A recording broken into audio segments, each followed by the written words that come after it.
So today I'm renting the 2016 Toyota Corolla LE. This is a smaller four-door sedan. It comes with a 1.8 liter four-cylinder engine and retails for about $18,000. The estimated miles per gallon is about 29 in the city and 38 on the highway. I drove this car for about 6 hours and I really liked it, but then again, I like these small sedans, so I might be a little biased. Let's jump inside and take a look at the interior. You're going to have to excuse the mess. It's snowing right now, so there's a bunch of salt in here. But overall, I think this is a really attractive interior. I really like the contrast between this dull matte finish on part of the dash and then some shinier chrome type features scattered throughout the cabin. And then you have some nice needle type dials for the speedometer and RPMs, and then a very simple old-fashioned type heads-up display here. And the center console does come with a touchscreen with a lot of dedicated buttons scattered throughout, and there is a small amount of storage that's kind of sprinkled throughout this car as well. Moving on to the back seat, I think you can tell now that it's clean back here how nice the back of this car is. It's a good size, and I think the cloth interior is really nice when it's clean and well maintained. This is not a big car, so your passengers aren't going to have a ton of room, but there's enough for probably two standard size adults. I'm a big fan of storage in cars, so let's take a look at the trunk to start with. You get a decent sized trunk. This is not a really wide car, so there's some limited space back here, and there are two sort of wheel wells that stick into the trunk space, but I still think you'd be able to get a nice suitcase back here. Up front, there's two nice sized cup holders right here by the gear shift. Then underneath the center console, you get a nice area to store your cell phone, even if it's cracked, like mine.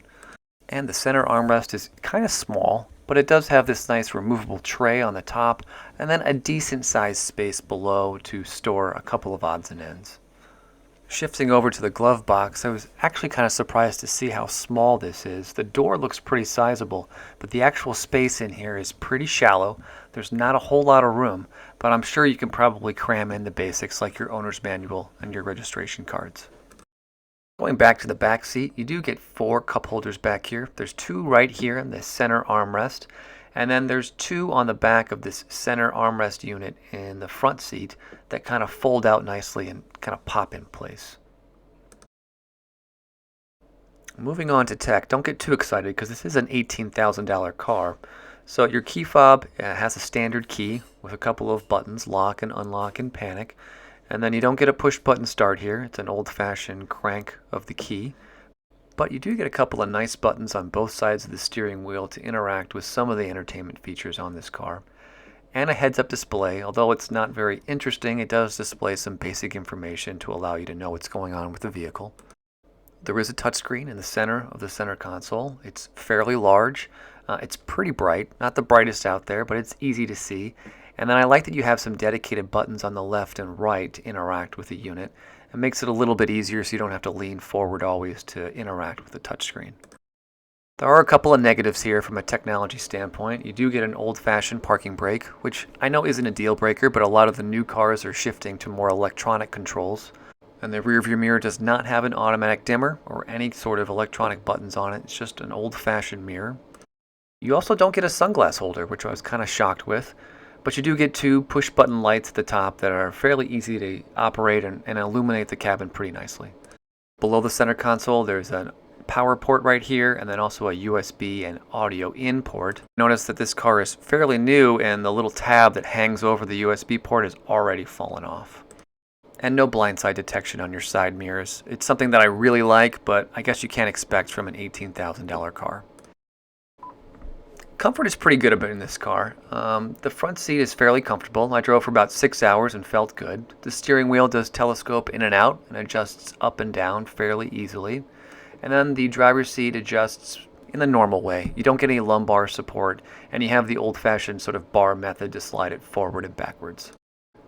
The climate controls are nice. They're not anything special here, but you do get dedicated buttons for everything, so you don't have to navigate through menu buttons in the touchscreen to change the temperature or activate the fan.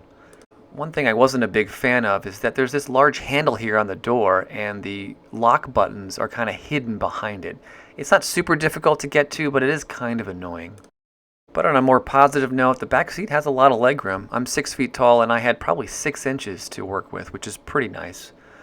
Although, switching back to negative, the anchors for the car seats are buried way deep, and I think it's going to be damn near impossible to hook up a car seat in the back seat. Handling, though, is a positive. I mean, this is a pretty peppy little car. It's also really small, so it corners really nicely, and overall, I really enjoyed driving it. Put about 6 hours in this car, mostly on the highway, and it felt really good the whole trip. So that's it. That's the 2016 Toyota Corolla LE. I really enjoyed this car, and I think I'm going to give it 3 very respectable stars. This is a great low-cost sedan, but it just doesn't have the features and the tech that the new Chevy Malibu and the Ford Focus has. All right, so that's my 20-second rental. I'm on pace to rent 100 different cars and post reviews of them. Thank you so much for watching. I hope you'll join me next time when I rent the 2017 Nissan Maxima.